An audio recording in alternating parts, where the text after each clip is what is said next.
After much debate, input, and political maneuvering, a budget deal is reached in Indianapolis. Mayor Greg Ballard and City County Council Democrats reached a compromise that gives some much-needed help to public safety. That deal puts more officers on the streets. This compromise means 80 police recruits in 2014, something leaders agree is needed.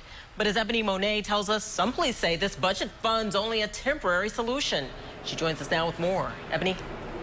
Erica, this budget will put more officers on the streets, but FOP leaders say it doesn't replace officers who will retire or solve the public safety concern.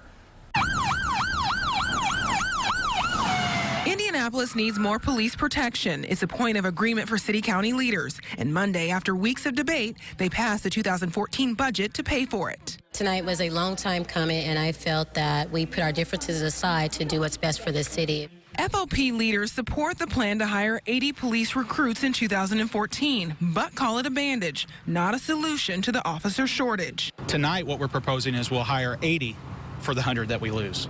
We're still short. I'm not real good at math, but that still is less officers than what we have today, and today we are hundreds short.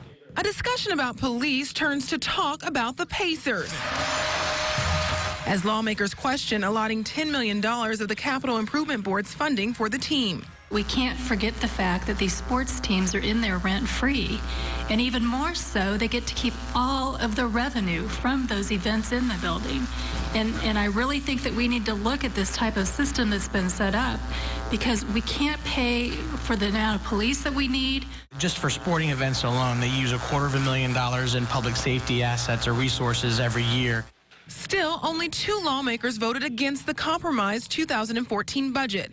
Councilor Christine Scales says her no vote was a yes for police. I think as demoralized as they are now, and as things are now without a contract agreement in place going into this budget, we will find more and more officers who are eligible for retirement saying it's just not worth our while anymore. In all, the city is borrowing $15 million from 3 funds to balance this budget. Ebony Monet, RTV6.